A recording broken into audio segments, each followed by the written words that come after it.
Good evening. I'd like to call to order the Lower Macungie Township Board of Commissioners workshop for July 27th, 2026 at 6 p.m. Could you please join me for a pledge to the flag? I pledge allegiance to the flag of the United States of America and to the republic for which it stands, one nation, under God, indivisible, with liberty and justice for all. That's way better than fireworks. Okay, item 2. Review request from Salisbury Township for brake retarder restriction warning signs on Cedar Crest Boulevard. Thank you, Commissioners. You have before you a request that we received through staff from Salisbury Township. They've had some resident concerns in the area of Cedar Crest Boulevard in their municipality about engine brake retarders in that area. So with that, we've been working with them. We received a request to support their municipality with making a request to PennDOT to study the area. So knowing that there's potential for signage to be required from the study, that signage may have to go into Lower Macungie to give enough advanced warning since we share the road in that area, past Riverbend towards Devonshire. They wanted to see if the board would be willing to allow them to maintain that signage if they're able in our municipality, knowing that it would be their request, and would want to support the overall thing they're trying to look for the engine compression Jake brake restriction. So we told them we'd bring it back to the workshop. The board would have to give a consideration in the future for me to be able to send that letter and paperwork. We don't feel, at least on the staff side, that it's anything we should not be doing. So it's been kind of our recommendation that we would proceed. So just a little bit of information. If there's any kind of feedback now that we need to be mindful of to Salisbury, just let me know. I can follow up with their management team and their public works director. Doug also followed up with their public works team, and we feel like we're in a good place to support them. So, okay, hearing that staff feels there's no reason we shouldn't participate in this. That would be my opinion. Is there any other questions or concerns from the rest of the board? Is there any, would we want to have the same restriction in Lower Mac? We could look at that and consider that. We would have to also request the study. I would note to the board it's local ordinance enforcement only. So, we don't believe there'd be a lot of state police enforcement for that side, but we could ask for the restriction. Thanks. All right, any more questions? No. All right, moving on. Item 3. Review of sewage facilities planning module for 2025 Dougherty Circle. Vince. Thank you very much. This is a residential property in the Hidden Valley Farms residential subdivision, and this, along with 3 other properties and this cul-de-sac, are still on lot septic. At the time when this development was built, these 4 lots that fronted on Hidden Valley, they didn't make that connection. Ever since new development went in, there is sewer capacity there, and this residential property opted to make a connection instead of replacing their existing system. So no issues from staff. We think it's best to connect to the system. Happy to answer any questions. All right. Are they the last ones in Hidden Valley that are on septic? No, in that Dougherty Circle, there are 4, and 3 others still on lot. And I think, and I'm pretty sure the corner property is still on lot there. I could do some research, but So the main runs through there, they would just have to tap in with a lateral? Is that, yeah, a terminal manhole is near that intersection that was installed with the development, the name's escaping me, on Emerald Isle and on the right-hand side there. Name's escaping me. The development that came in later in the 2000s, and that was when it was installed. All right. That extension, I should say, so.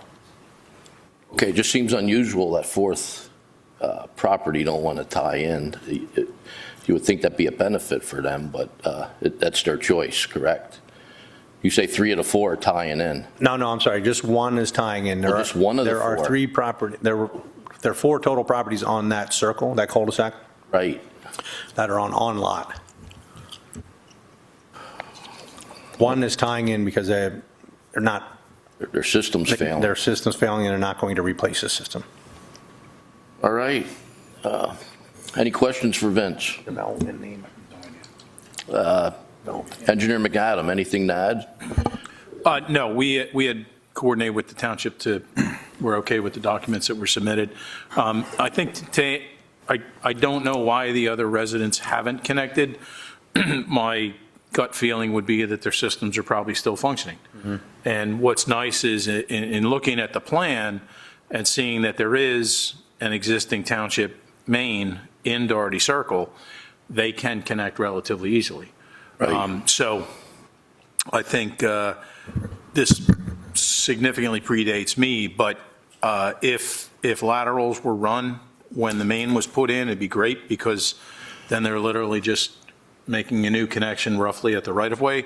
I'm not sure if that's the case, but bottom line, it's still a huge benefit to the township in the way of road improvements and restoration and whatnot for the main to be in. And then if these 3 people need to connect in the future, then at least it's there.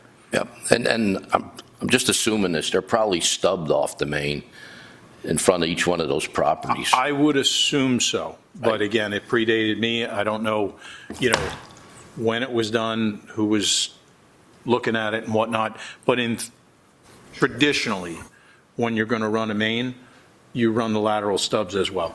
All right. It just because you want to prevent having to open up a road later, Right. is this way it makes it a heck of a lot simpler for people to just come in, and the laterals usually are capped, pull the cap, connect yours in, put a T, clean out, you're done. So bottom line, I assume that their systems are functioning. That's why they haven't requested to connect. But if they do need to, it'll be as simple as this one. Just out of curiosity, how much is the connection fee for those? Vince? I do not know. I don't have that answer. I can get it for you. I'm not sure whatever district that is, but I would have to find out what district that is and the fee, but I can definitely do that. Okay. All right, any more questions? All right, moving on. Item 4, review vacation of right-of-way at 1500 Trexlertown Road. Mark. Thank you. So this is a request that came in from the Western Lehigh Services development that is underway at 1500 Trexlertown. In getting an HOP for that project, PennDOT asked them to dedicate some right-of-way, and when they did some research into the right-of-way, they determined that the township actually owned it already. It was dedicated to the township, I think, in 2016 or so, Vince. Is that when it was somewhere in the teens that the township accepted right-of-way in connection with some road improvements that were done out there. After looking into it, the preference of staff was to turn that right-of-way back to the property owner completely so that they could then give a portion of it to PennDOT. And the property owner is okay with taking back the right-of-way, but in the interest of time and efficiency, they've asked that the township just dedicate the portion that PennDOT needs directly to PennDOT, and then give the remainder back to the property owner. And that is now a state road, Trexler Town Road, so generally the township doesn't take the ultimate right-of-way there. So what you see in the packet is the descriptions for that right-of-way. The deeds will be prepared. They are being prepared by the developer's attorney for my review. So this is just an explanation of what will come, and then we'll have a resolution for you that will authorize the conveyance of the right-of-way, portion to PennDOT, portion back to the property owner, and then that right-of-way will be extinguished, essentially, and go back to the property owner. Okay, it sounds like we're going to take the latter then. The township will hand it over to PennDOT, and they'll get the remaining. Right. Instead of giving it all back to them and them shooting it over. That's correct. Right. Okay, as long as you're fine with that. And I think that was the preference according to staff, and that was fortunately the developer was fine with the proposal when I approached their attorney with it. So it'll be coming before you probably within sometime in August. All right. Any more questions for Mark on this item? None? Okay, item 5, review agreement for parking at Camp Olympic Park for golf tournament. Vince. All right, thank you again. So this is in reference to the Jefferson Lehigh Valley Classic, which will be held at Lehigh Country Club. Last week it's September 28th through October 4th. We began discussions with the tournament directors, which came out of our emergency planning process and logistics for the tournament. So we got to talking to them after on ways that we could include the township in branding during the tournament. And so what we did find out was they are a 501c3 tournament for charities, as the agreement says, and they operate not only this tournament, but tournaments throughout the country.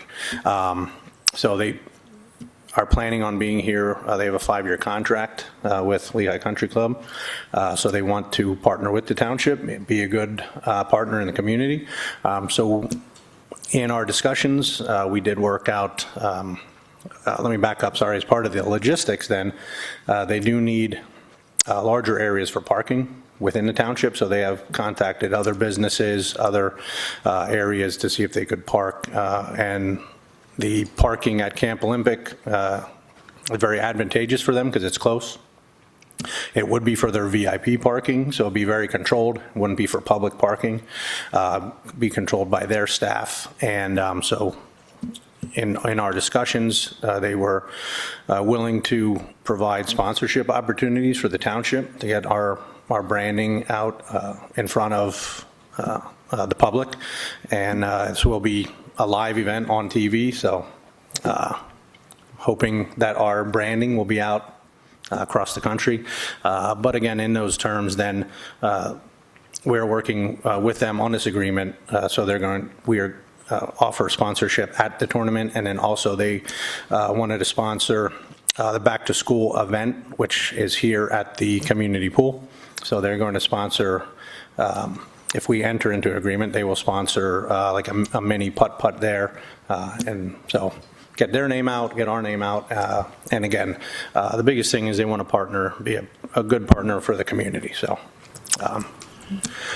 I got all the information together, handed over to legal, so now it's in Mark's hands to make sure we can work this out, but that's why we're bringing it to the board, to make sure that, get any feedback and make sure the board is okay with this. Yeah.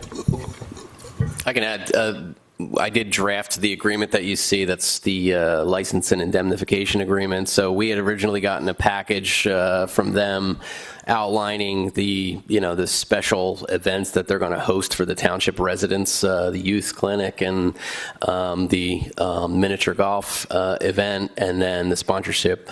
And we went back and gave them that license and indemnification agreement that protects the township or the use of the park for the parking during the tournament. They're reviewing that now on their end, and we said we would be reviewing these agreements with the board. So everything's in process. We might get some comments back from them on the agreement. Initially, they said it's good, it looks good, but they're legal to review it. So that's where it stands right now, and it sounds like a good, partnership overall between the two parties. So just back to the parking, and as you'll see in the map here, we took a look at all the areas for the parking, and we know that is our facilities there are on lot system there. So we had Doug and his team go out, take a look and map out our absorption areas and our tanks. So anywhere we will mark that off prior to the tournament to make sure that there is no parking and they can handle the facilities. So the other concern we spoke about was they do want to use the bathrooms at Camp Olympic for their staff. Originally, they had asked for anybody that was there, but in speaking to them, they said that they would provide and set up portable toilets for actually patrons that are parking. But then for their staff, they would like to use that because it does have like a small room in the middle between the men's and women's bathrooms that they could go in there, set up little chairs, tables, so they could take a break during the day. But that would be just for their staff then. So. All right. When I looked at that's going to be a lot of parking, and I didn't think of. I'm assuming. The septic is from the bungalow and that wash house on that side. Correct. Is the dwellings on the south side of the river. The swamp, yeah, the creek, yeah. And all the parking will be on the north. And then just a question, because that is 3 big spots. I didn't pull it up now, just from memory looking at it. I don't know if you mentioned, maybe they should have an attendant there, like they do at events, to put some kind of order for the parking, so it ain't a free-for-all. It will be fully staffed, and they'll have people directing people where to park, what areas to park. As they've denoted on their map, they have 4 parking areas, A, B, C, and D, so it'll be fully staffed. They will have signage out, actually sign boards out on Cedar Crest Boulevard denoting VIP parking, so people know where to go as well. But yeah, it'll be fully staffed, fully attended. It will not be a free-for-all. Right, good. And we will be working with them so that the park can remain open for our visitors. Right. And, we can shuttle our visitors over to the west side and park. The pump park will be open. Any other portion of the park for disc golf, anything, it'll still be open, so. Well, sounds good to me. Any other questions from the board? Yes, Maury. Okay, I noticed that there was a $5,000 fee for actually sponsoring something at the golf tournament. And I was wondering what the overall cost to the township would be for this overall deal. So they are providing us, in turn for the township providing the parking at Camp Olympic, they're providing that as a value in turn to the township, the sponsorship package, as well as the branding, and then sponsoring the back to school night. Okay, so there's not $5,000 out of pocket? There's no exchange of money, correct, Mark? That's right. It's a zero cost to the township. The reason they put valuations on those benefits packages was we wanted to make sure that the value was under the threshold for potential bidding of a license or a lease on township property. So we wanted to make sure it was under that $6,000 limit, which they gave us those values, and it is under $6,000. Thank you.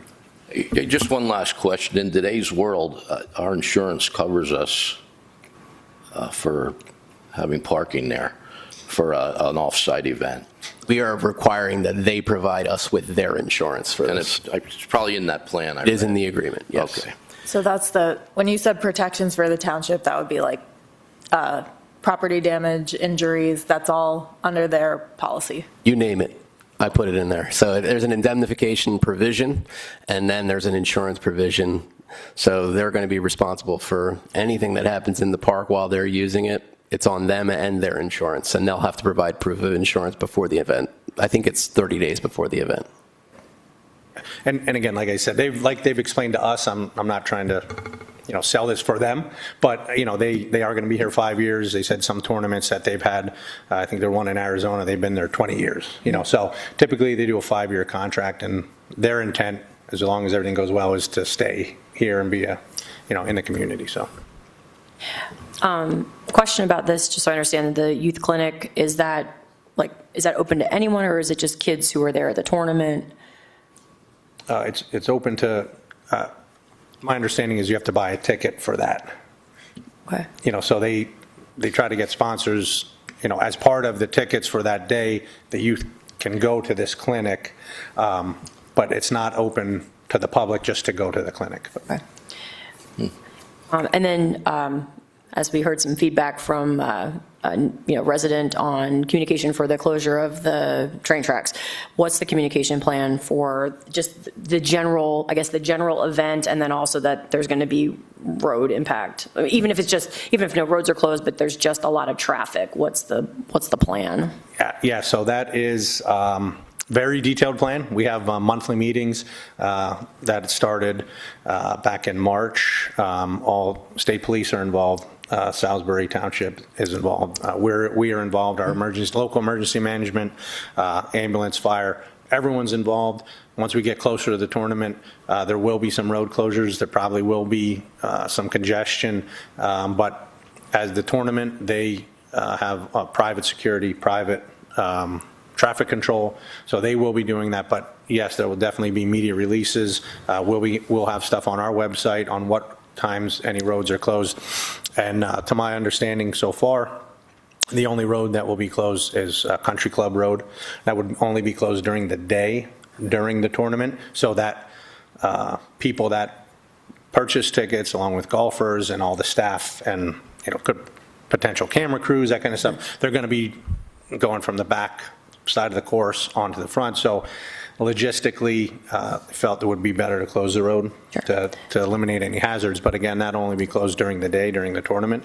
But again, all detours, everything will be put out well prior to the event and during the event. So we would probably expect some media coverage, like local media coverage, that people would see articles, but then we'll have it on our social, and will we send out maybe a text message on our notification platform? Yep, we definitely do that. Great, thank you. Do we know how many people are expected to attend?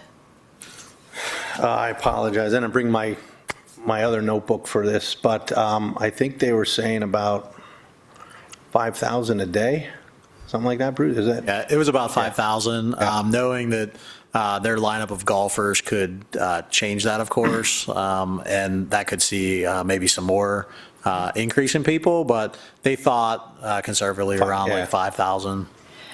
And I don't know what kind of, what the people are going to do when they're here, but do we notify our local businesses that, may see more patrons to be prepared for that?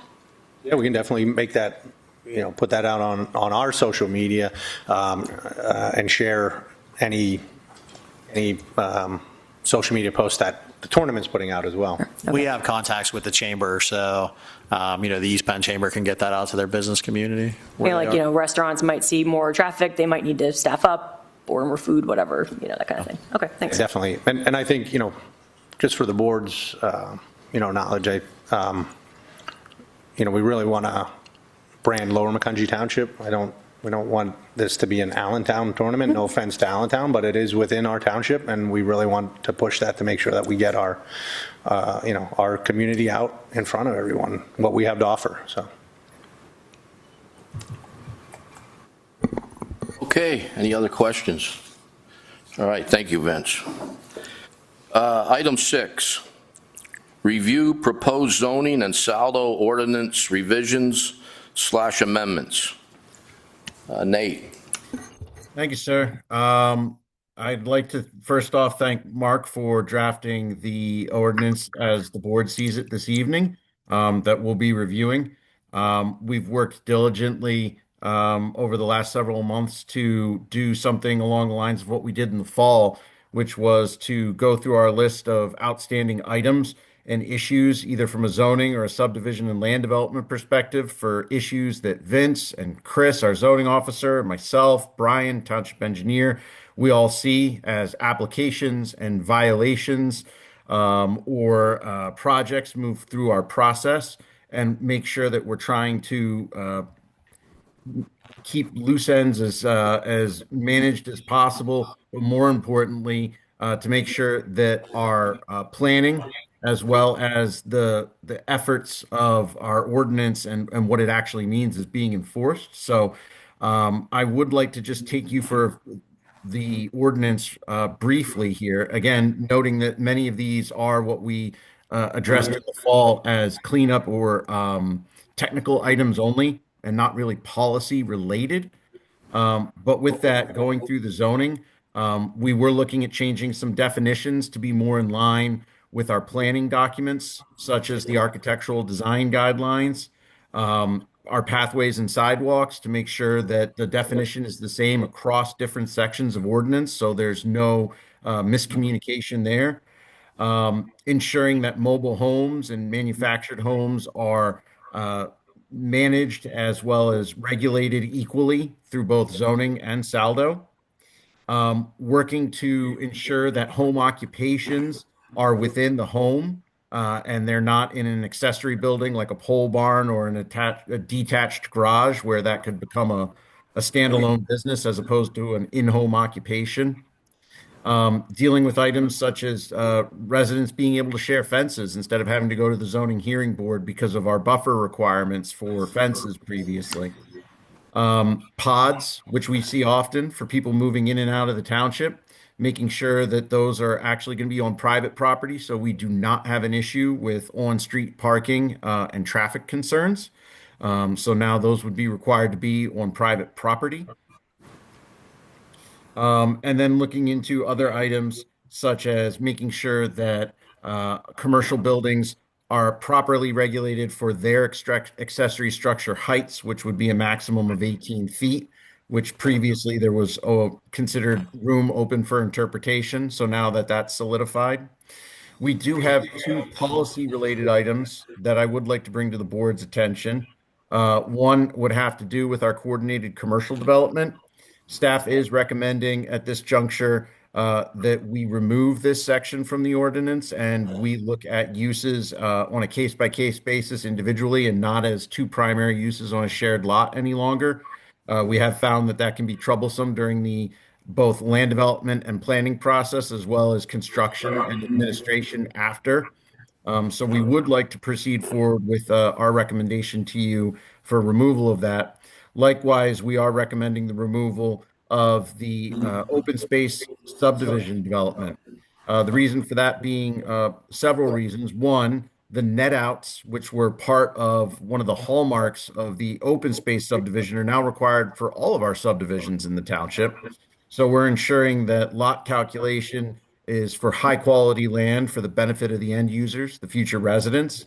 But also, if you look at the ordinance, the size lots that are required to qualify for such development are really starting to become a rarity in the township as we continue our aggressive land preservation process, as well as looking at projects that have either already found their way on the MPC time clock, or projects that are currently under administration review and potentially eventual construction. So with those two items, I would look for feedback from the board, but we are at the staff level unanimously recommending that those two items be considered to be shelved at this point in time.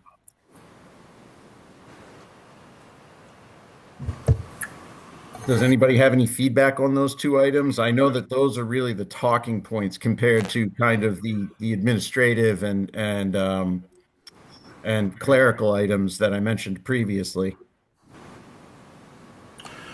I have no feedback, Nate. Any questions or concerns from the board? None? It seems to make sense and seems like good decisions. Thank you. I appreciate that. That was the zoning for the saldo. It's a little bit shorter. We are looking at our sketch plan review process and just tightening that up. our street design standards, as everyone may be aware, we have, after a number of developments over the years, recommended now that street trees be placed on the opposite side of the sidewalk. This language would formally enumerate that once and for all and remove the need for a waiver for people asking to put the trees on the other side of the sidewalk, which staff has been recommending now for some time. We are also talking about, again, for environmental preservation, when we think about our karst geology, making sure that we're maximizing safety for residents there. And that has to do with ensuring that there's a safe distance from any sinkholes when someone's coming in for a permit to the building department. Karst hazards obviously are a regional item that we take very seriously. And really for Saldo, there aren't many more other major items. Those are really the clerical items we wanted to discuss. So again, this is also was presented to the Planning Commission in July. We're waiting feedback for them as well, but we are trying to move on this as quickly as possible because it is important for administration on our end to make sure our zoning officer and staff have the tools that they need to do their job. And making sure that we have the best ordinance that we can possibly get. So I'd welcome any other feedback you have.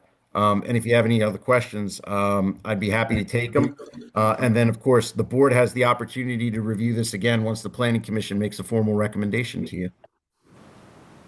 I'm going to jump in real quick, Nate. Sorry. I just want to apologize to the board. The form of the Saldo amendments was because I was away last week and didn't get the actual ordinance finished until today. So it is drafted. Some of the language will change a little bit based on my review, and staff will have to review it afterwards. But I just wanted to point that out just so that in case you had any concerns about the language in this draft, it might be slightly different. And I think, Nate, you can correct me if I'm wrong, but we were going to potentially put this up for a request to advertise the hearings at a very soon meeting and then send it back to the Planning Commission, sort of the opposite procedure that you can use. Is that correct? That's correct. I apologize for not explaining that as well. But yeah, we conferred with Mark, and that gives us the ability to move within the time frame that's required by law, but still move as swiftly as we can so that we can deliver the ordinance to everybody for execution as quickly as we are able to.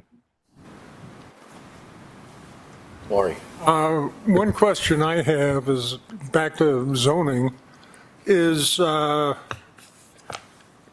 the development where the Weisses and the apartments are located on the same parcel. And how would that work with the revisions you're making to the zoning ordinance? Sure. So I appreciate that question, Maury. That would be a pre-existing development. It was done as a mixed-use development.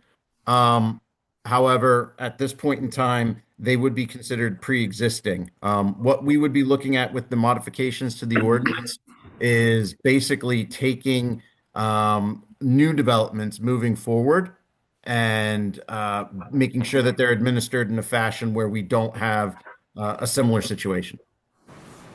Well, okay, so what would the density of apartments be in the commercial zone then? Oh, well, again, and perhaps I didn't explain this well enough. If that was the case, I do apologize. So that project was a mixed-use development in the commercial zone. So that is calculated based off of the amount of commercial square footage and then the density per the acre for those residences. Whereas when we're talking about a coordinated commercial development, there are several examples on Hamilton Boulevard where they are essentially two primary uses, two commercial uses on the single lot that don't have a residential component. This would be basically extinguishing that option and moving forward with a basic single land development moving forward. And if someone wanted to do something similar, they would go to the zoning hearing board seeking relief.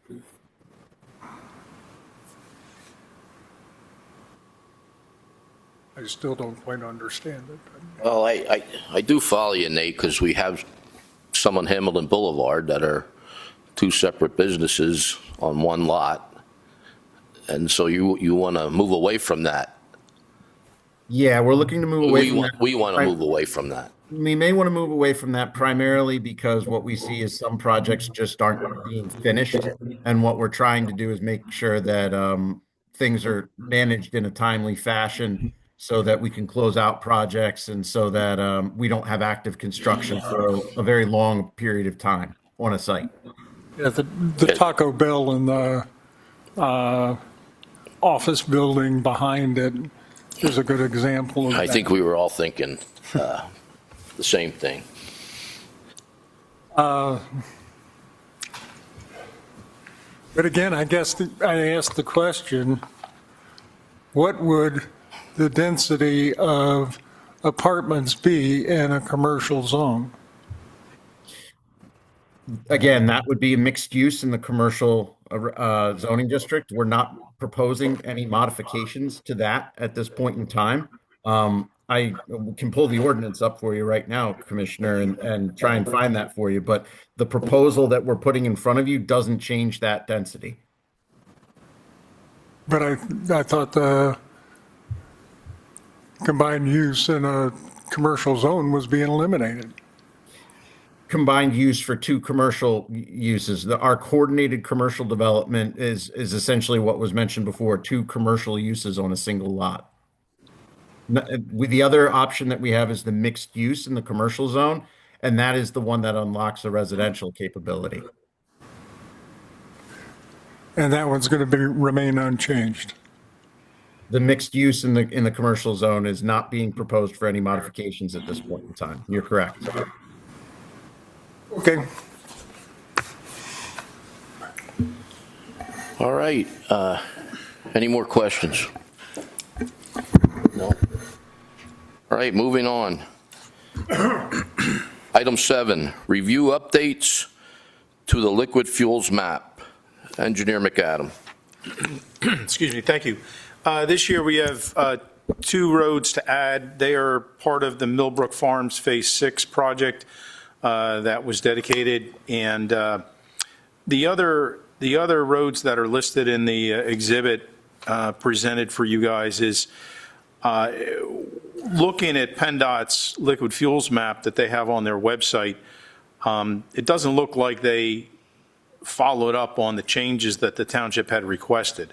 I'm 99% sure that Sauerkraut Lane and Pork Lane were both given approval by PennDOT for liquid fuels, because when we did paving, we paid for the overlay with liquid fuels funding, so they had to have accepted them, but it's not reflected on the map. So the 3 roads that are at the beginning of the list, Sauerkraut Lane, Pork, and then Orchard Road, those adjustments need to be made. We will be following up with PennDOT, but I thought, considering that this was on the agenda, rather than just mention the Millbrook Farms Phase 6 roads, wanted to let the board know that we will be discussing directly with PennDOT why their map hasn't been updated, because we had submitted the appropriate documents to get those other changes made. So really at this point in time, just 2 roads to add from scratch, so to speak. The others are just, in our opinion, just kind of bookkeeping, so to speak, with the actual PennDOT map. And just quick background for the board, just in case you're not aware. So this mapping is important because, the state has liquid fuels funding, so that comes from that gasoline tax that they then distribute to the municipalities. There are a couple factors at work on disbursement for that. One's population. The other is road base miles on the recognized map. So what we're doing is making sure we have the appropriate mileage base on their official maps. They take those once a year when we do the update. So this is some housekeeping to acknowledge that these roadways are township roadways. They then go on to that component, and then the dollars received are also based on total road miles. So this helps the township. I think the road mile was around $2,000 maybe for a road mile. So that's why this process is important, and we try to update it annually. Just a question about liquid fuels. With the change in, fuel efficient cars and everything, and I guess the shift then to the electric vehicle kind of tax that they've added, what has that done for us? Have we noticed a significant difference, with, changes recently? I can pull the number. We continue to see a decrease in those liquid fuels dollars. Was it 2% maybe from the year prior? So like 976,000. I think we're down to into the 960s now. So we are seeing that. It used to be, it was, I believe, over $1 million before my arrival here. So it's steadily eroding, and that's always important, as that's a huge dollar component for our road resurfacing projects every year and our salt budget. And then as they're shifting to the electric side of things and having a fee for folks, are they factoring that into liquid fuels? I haven't seen where that breakdown is yet, or how municipalities may receive that type of funding. Good question. Yeah, that is a good question. But means we're seeing a decrease. That makes it more important that we get this down in the books, that we get all the funding that we're supposed to from liquid fuels. So we will prepare the documents and get that submitted to PennDOT. Yep. I don't believe we need a resolution for that. It's an ordinance. Okay, so then that'll be on an upcoming agenda. We'll dial this in, and then we'll work with Mark to get the resolution. And we do have a time frame. I think it's by the end of September. That's why we needed to get that in front of the board for your consideration. All right, moving on. Item 8, update on right in, right out on Church Lane behind Trexler Town Shopping Center. All right, Vince. Yep, thank you. So the update is we're still working on an update. No, I just, staff, as well as our consultants, we're still researching the requirements in regards to all the previous approvals.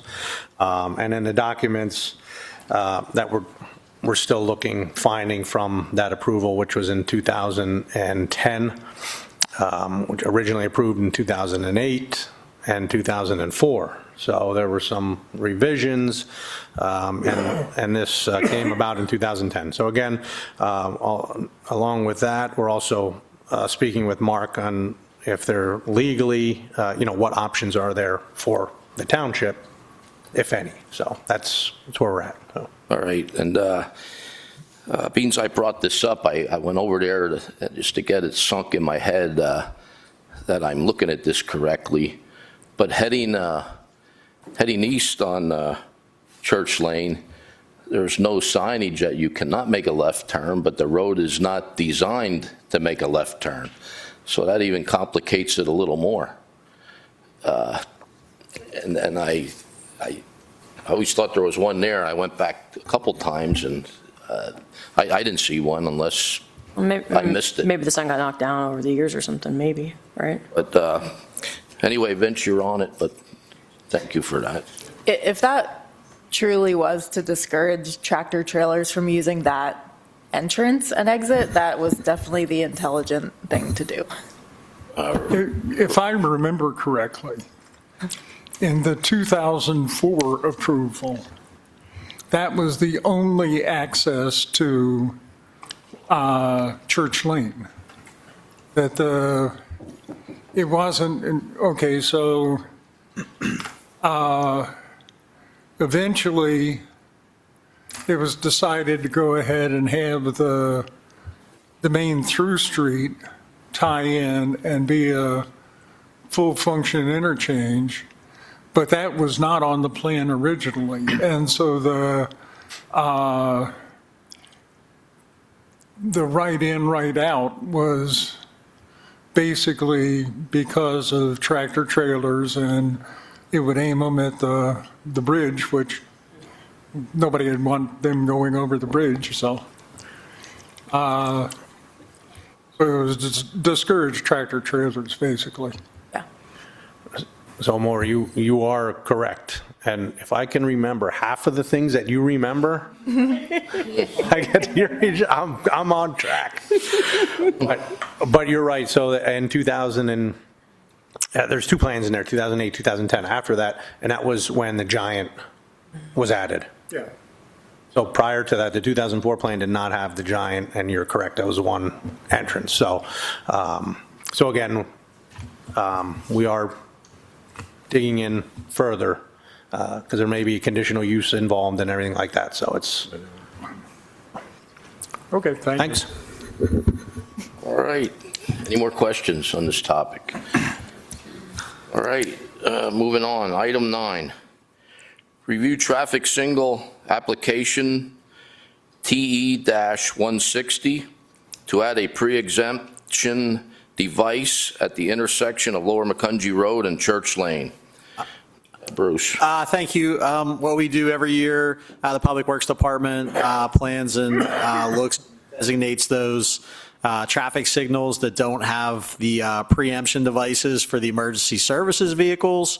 So as part of that process, when we do an install of those, it's necessary that PennDOT gets a completed TE-160 traffic signal application. The board authorized the manager several years ago that we're able to do the TE-160s. However, we like to, when we always said we would, just bring them back for the board's knowledge that we're signing off on those.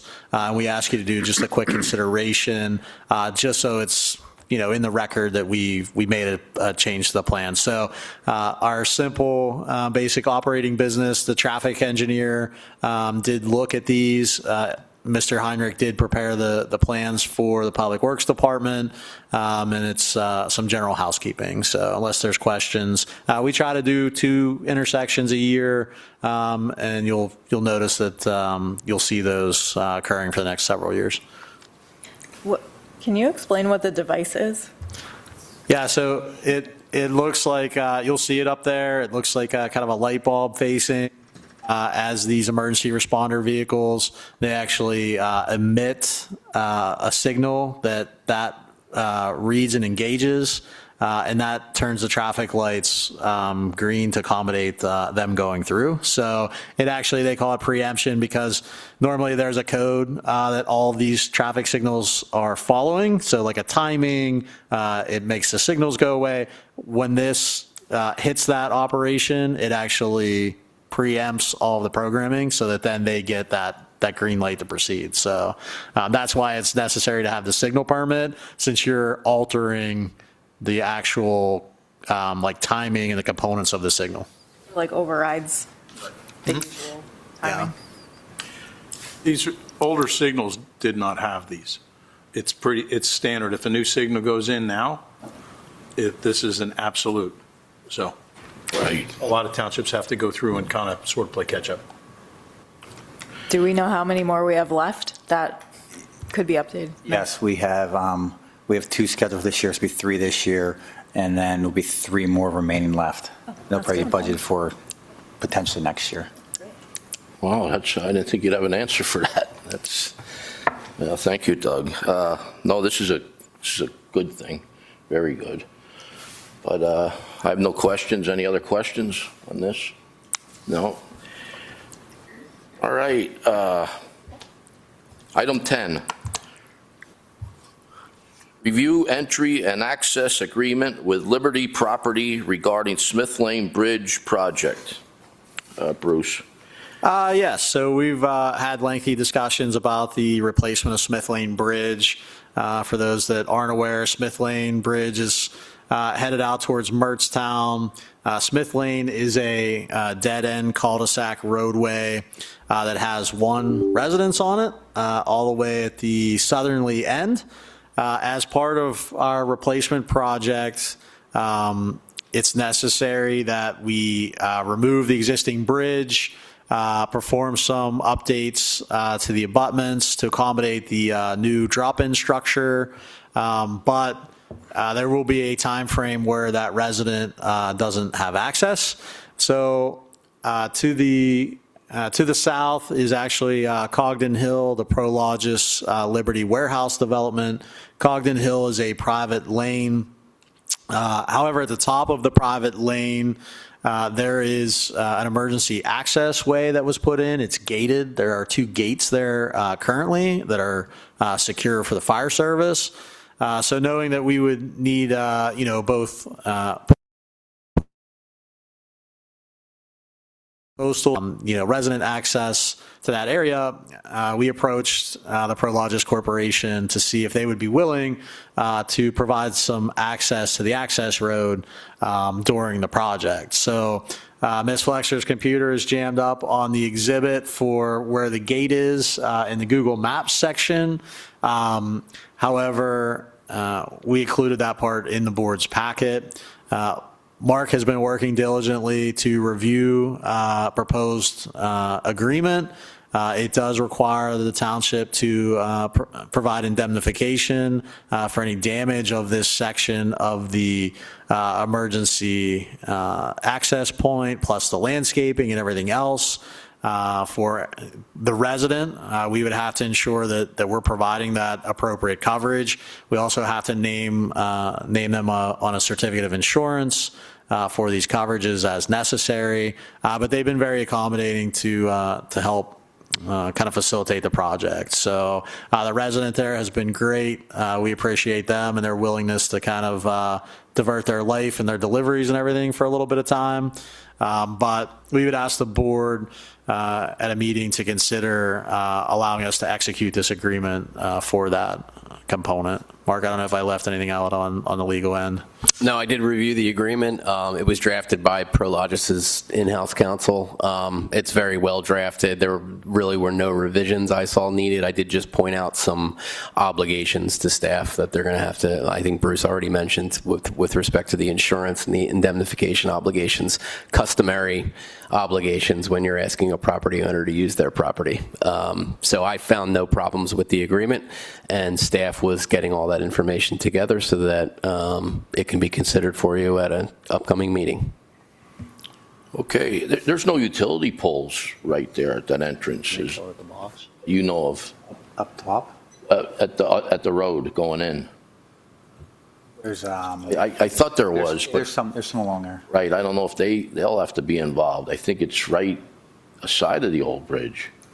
Yeah, there's one old one there, but I don't know if Right. if it affects it or not. All right, well,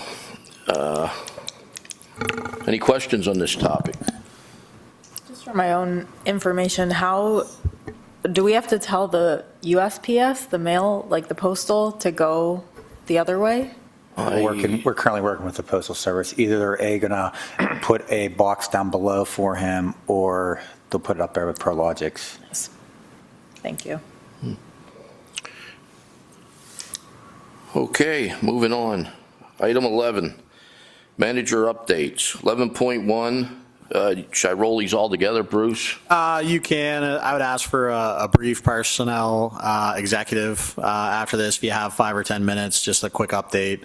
And that'll address one of the items on here, but I, by all means, can just work through these very quickly. We're looking at, as we normally do annually, a local share grant for the Macungie Ambulance Service. So local share, as we may have explained before, is part of the gambling licensure component fund. So those go to the host areas. We are, Lehigh is part of the Northampton region for the casino located in Northampton. So there is funding streams available. Normally this is sub $25,000 worth of equipment or supplies. In the past, the ambulance service has used it for patient litters or heart monitors, things of that nature. So what we'd like to do is create that application, make sure we have to be the sponsor for the local agency as well. So what usually happens is we make the purchase, we get the grant, and then we provide that to Macungie Ambulance Service. We've been successful the last 2 years, and then we think we'll be fairly successful this year if it's a project that's kind of in line with the parameters. And that helps the ambulance service. So we would ask, like normal, the board would have to just acknowledge that you're okay with us putting in that grant and would support that.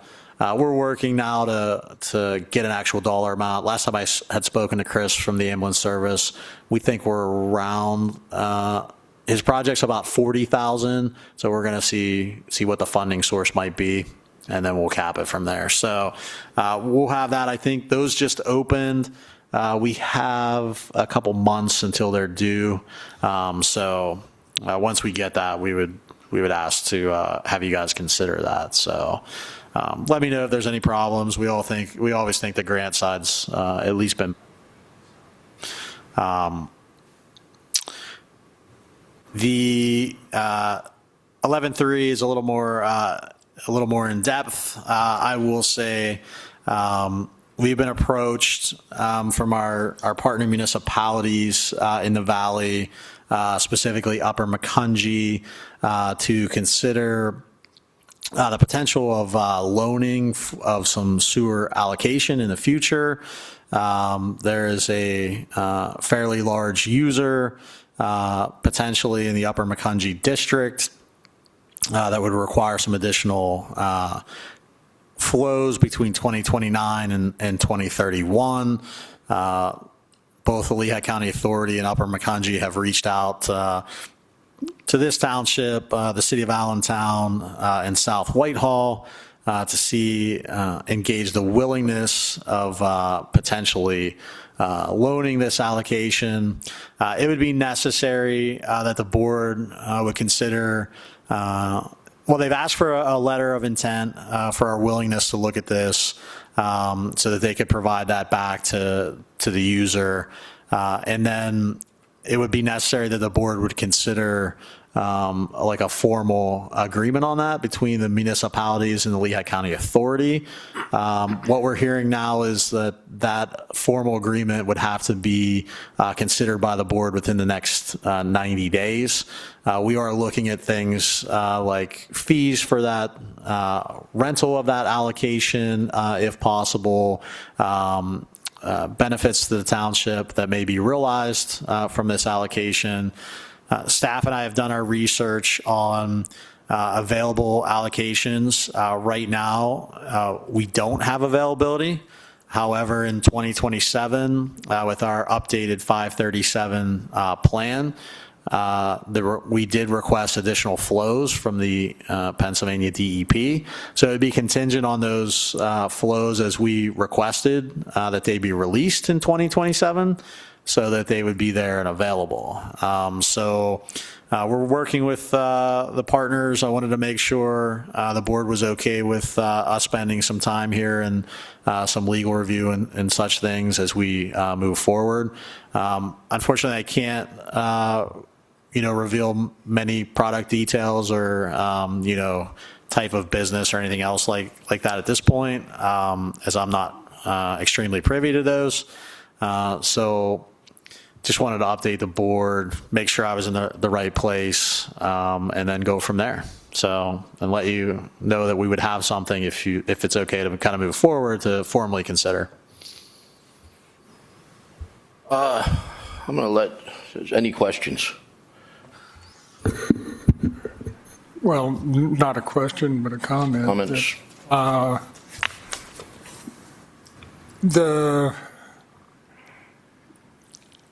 It would be a lot easier if we knew what the use was that we were providing this sewer allocation for. The result of providing the sewer allocation, even if DEP approves it, would severely limit us to any other projects that come down the pike that need additional sewer allocations. So I reluctantly support giving the allocation, but it's with a bunch of caveats. There is, and the word I picked up on was this is a loan. We're loaning them. This is not a permanent. That is correct. As I understand it, there are certain things and requirements by 2031 that these would have to terminate these loans. So, which, Commissioner Robert is 100%, and that's why it's good we're having this conversation. If you have some form of large user that would be impactful to us from 2028 until 2031. So that concern is definitely a huge important thing. It is, but on the plus side of this, you had mentioned dollars for rental for this loan. Yeah, it's something we're kind of looking at. What can we charge for allocation, right? Because that's allocation at this point that's not being sold. So, the township would realize a allocation tapping fee for those if they were bought in real time. So now we're committing several 100,000 gallons potentially to a user. So yes, can we generate those type of rentals, get that back into our sewer fund to work on projects and things of that nature, and kind of move forward. So that's important on that end. And I will say, the project, I can say that part, it has a catchy name. It's Project PA. So they always have the governor's office, and the action team always provides those fancy regional type naming situations, so everybody knows it's important. But that's kind of where we are, as they say, transformative with potential for up to several thousand jobs and some creation throughout the rest of the state. So Okay, and then two more comments. Moving on with this, if it's all decided to move on, the first step would be the letter of intent, correct? yes, we've prepared that letter. We're ready to go. We've worked to circulate a draft copy that we're at least on that part. It's non-binding, but it's helpful to everybody involved to kind of have that part. But there's a letter of intent, but the commitment also happens on the final board consideration for that permanent MOU or memorandum agreement. So, And then Mark can answer this non-binding letter of intent. Then we get to look at the agreement that comes at us. Right, it's an agreement to reach an agreement. It's not an agreement, it's an intent to reach an agreement. So the terms will be discussed over that 90-day period that Bruce discussed. Right, so that's when the meat will come out. Correct. Right now, we're all, I don't think we got anything to lose moving forward with this. I would note, as Ms. Flexer has given me a note as well, just for the record, it's not a data center. That's a big user. So just want to clarify that part out. That's not in that wheelhouse. So. Right. Data centers don't bring us thousands of jobs, so, right. That's what they promised, but who knows? We'll see. Well, I miss saying that, but I had it marked and set and circled. And it's Hopefully it creates jobs. It's also not the Eli Lilly project. No, this is an additional project on top of the Eli project. By the way, do you happen to know how much sewer allocation Eli Lilly needs? I don't, but I can find out, I'm sure, and call my counterpart.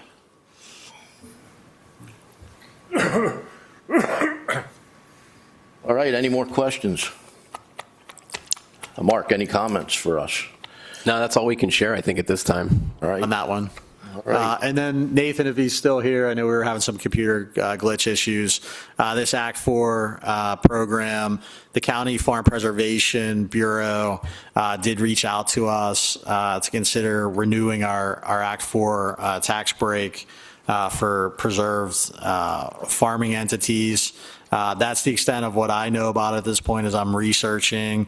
I have Mark and Nate trying to look back. The township did do one. We're on our 10-year kind of anniversary of it.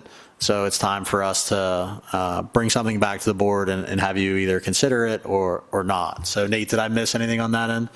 Yeah, thanks, Bruce. I'd say the only other items this is a state law that's been in place now for like 20 years or so. And the township has taken part in it for over a decade. We have a number of preserved farms in the township where those farmers have enjoyed that for the last 10 years. The county passed it again end of April, and we've been prepping over the last several weeks to move forward to present you information as needed. We would get you the paperwork, either resolution or whatnot, that it would take for us to do. We'll be working with Bruce and Mark to present something to you, but we're happy to answer any questions for you. Any questions for Nate? Nate, no questions tonight. All right, is that it, Bruce? That's all I have, unless you need any updates of projects that Vince or Doug or anybody aren't gonna hit on. So unless there's questions. I have none. Any questions? No. Sure. Item 12. Item 12, departmental reports. 12.1, Doug, update on pedestrian crossing signage. Thank you. We talked in great length about the Spring Creek Crossing pedestrian crosswalk. The update is right now is Brian McAdams sent a letter to PennDOT through their Aero Engineering. Just waiting for the letter to get back. Once the letter gets back, the signs will be placed. We put a PA1 call in just to see what's there right now in the location, and they should be installed once the letter comes back. So it should be wrap that project up. In the meantime, we did inventory our other locations. There's 6 other locations that have mid-block crosswalks. We did review them all, and they do all have proper signage, so we are in compliance with that. I'll just continue with my updates of my report was submitted. Oh, sorry. Sorry, just on the mid-block, it's not a crosswalk, but it is the trail on Gaiman where, Mac? closer to the neighborhoods, but yeah, like just south of the train track. So not a crosswalk, but where the trails don't align there. So from Lockridge side to the Stonehill Meadows side, I don't know, it's maybe 30 feet or so that they're offset. And you have a lot of traffic of pedestrians and bicyclists who are crossing the road there, and it's a little hazardous. Look at that. You looked at that. We need to look at that. You talking about where the railroad track just quits? Right out from the road. It's real close to the railroad tracks. Out of the basin. Okay. The parking lot. Yeah, by the parking lot, yeah. Okay. Okay, thank you. We did have situations, and in the past, we got them corrected, and Okay. Doug, you'll follow up on Yeah, I'll that. follow up on that one. Okay. All right, any more questions for Doug? I have one more quick update. As everybody knows, I think it was close to a year ago, the Wildlands, their bridge collapsed. Meeting with my counterpart in Emmaus Borough, as well as the Wildlands, as well as their contractors. We'll be closing a portion of Orchid Place at the bridge area starting August 10th. With the detour signs being placed, it will be on social media. We'll notify the residents. This is our road, so we'll make sure that it's not our project, but part of their project, but that will be closing August 10th. We will notify the school. Management's already been notified, the fire department, but it will be closed to help them out to get that bridge back in place. Was the reason for the collapse, was it a non-compliant vehicle A that driver went over? drove Overweight, overweight. truck. Yeah, okay. Yeah, it was, yeah. overweight, but it's unfortunate it happened, but nobody got hurt. No one got hurt, yeah. Nobody got hurt. It was a young driver. Oh, yeah, and also, too, one more thing. I have, part of our road project, we got verification today that August 3rd, starting next week, we'll start the road projects. That would be the base repair throughout the township. Following up, we'll be doing the hot mix road servicing throughout the township. So they'll be posted on our website as well, social media, and that'll be a verification, weather depending, of course, but the project should start next week. As well as part of the sewage project, our manhole rehab program actually started today. So that's ongoing. That's over in the Brookside Villa area. If there's any questions, my report was submitted. Okay. Any questions for Doug? Questions for Doug?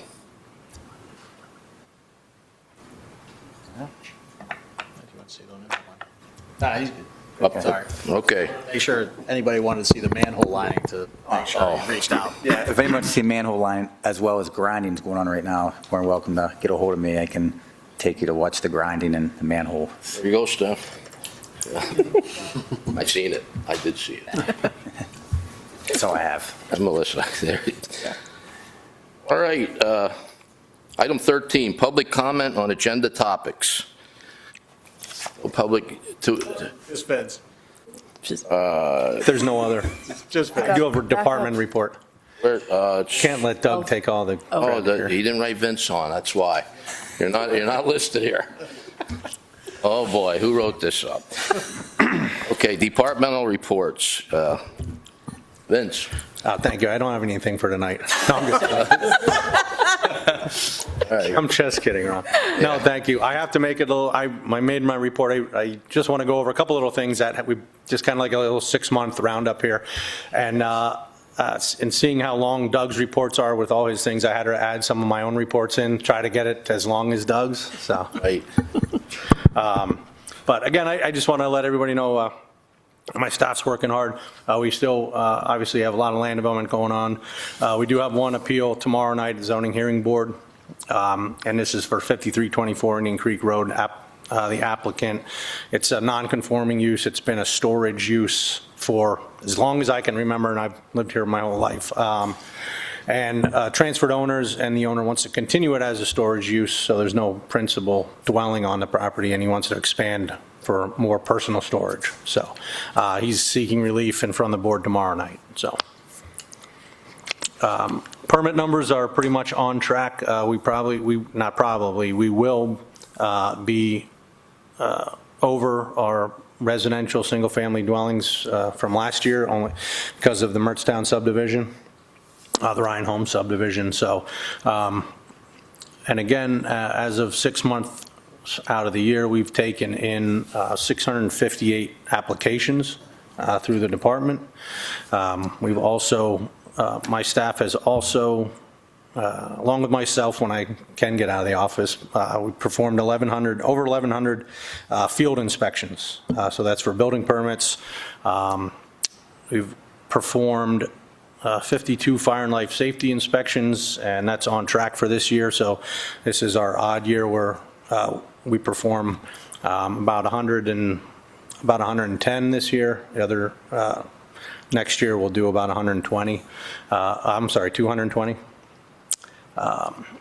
We've taken 181 code complaints, and as you can see, we have various types of code complaints. Over half of them are closed, and most of them are scheduled where, periodically the code team follows up with those complaints. That's really it. I just want to give kudos to my staff to keep everything going here in the township, and appreciate again all the support from the board, and be happy to answer any questions. Just one question. The development along the tracks, who started that? He developed Waterfall, I think. What was his name, the man that?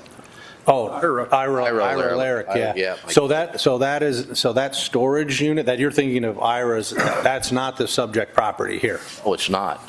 I thought, when I looked at it, I thought it was an extension.